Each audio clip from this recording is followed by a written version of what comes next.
RAS current update में आपका स्वागत है। आज का हमारा विषय है एर्रामट्टी डिब्बालू यूनेस्को की अस्थायी सूची में शामिल। चलिए सबसे पहले देखते हैं कि इस पूरे टॉपिक पर किन बिंदुओं के अंतर्गत चर्चा होगी। सबसे पहले जानेंगे कि ये पूरा टॉपिक चर्चा में क्यों है।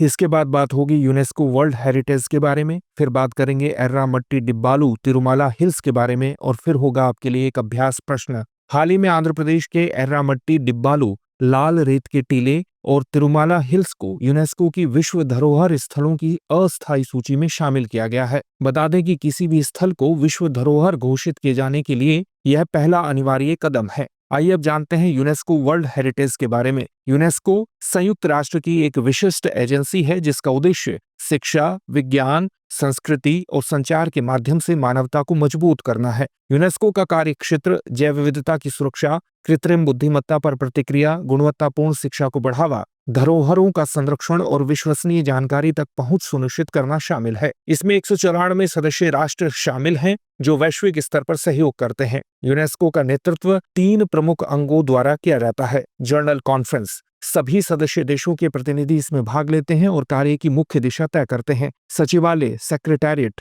संगठन के कार्यक्रमों को निदेशक जनरल के नेतृत्व में लागू करता है। कार्यकारी बोर्ड यानी एग्जीक्यूटिव बोर्ड कार्यक्रमों के क्रियान्वयन पर निगरानी रखता है। चलिए अब जानते हैं एर्रामट्टी डिब्बालू तिरुमाला हिल्स के बारे में। एर्रामट्टी डिब्बालू को लाल रेत के टीले भी कहा जाता है। यह विशाखापत्तनम के पास तट पर स्थित एक अधिसूचित राष्ट्रीय भू विरासत स्मारक है। 1500 एकड़ में फैले ये टीले रेत, गाद और मिट्टी से बने हैं और हजारों वर्षों से प्राकृतिक ऑक्सीकरण के कारण इनका विशिष्ट लाल रंग है। इस स्थान में वृक्षाकार जल निकासी पैटर्न और तलछट परतें हैं जो समुद्र के स्तर में उतार चढ़ाव और भूवैज्ञानिक काल के जलवायु परिवर्तनों को दर्ज करती है।